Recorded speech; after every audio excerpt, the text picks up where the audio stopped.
Private company boards tend to range in size from very small to, in some cases, very large. The typical size of a private company board is somewhere between 3 and 7 board members. There's a lot of mythology around having an odd number so that you never get deadlocked on votes.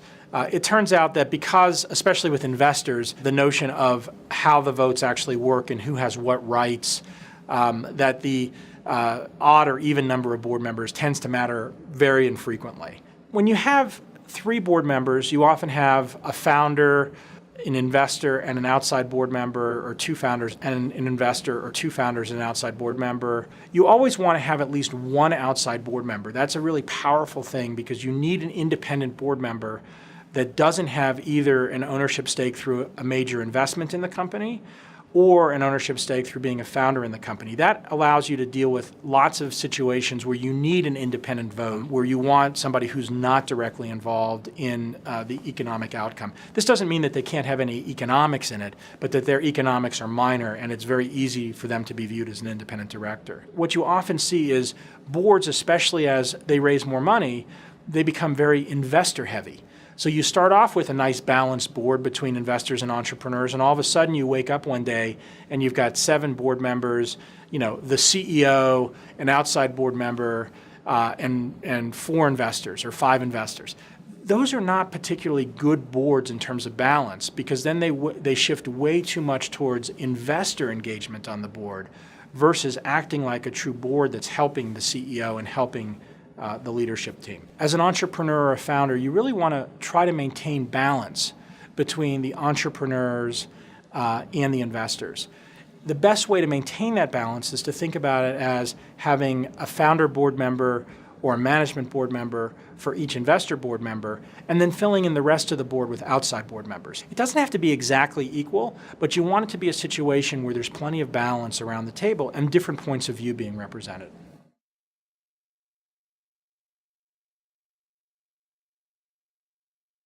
Private company board member compensation should be very straightforward. First of all, you should never pay a private company board member cash. As a startup company that's growing, cash is extremely valuable to you. What you should be willing to do is pay that board member in equity, similar type of equity grant that you would give to a senior exec. The best way to describe it is think of what you would give a VP level person and divide by 2. That's roughly the amount that you tend to give to an outside director. In addition, you should be willing to cover their expenses for coming to board meetings or doing any sort of board business.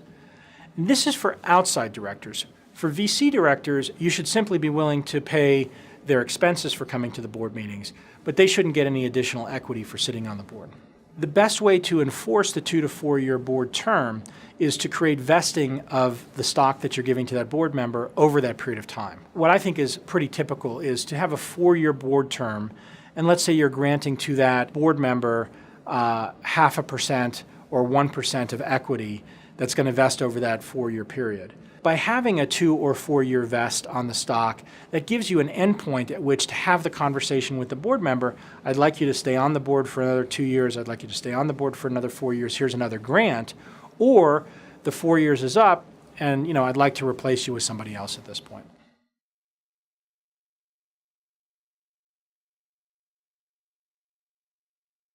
Some boards have an explicit leader of the board. Sometimes that's called the chairman, sometimes it's called a lead director.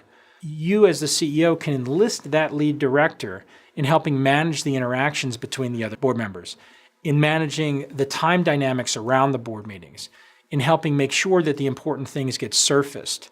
Having a single point of communication between the board and the CEO about issues that the board is concerned about with regard to the CEO's performance.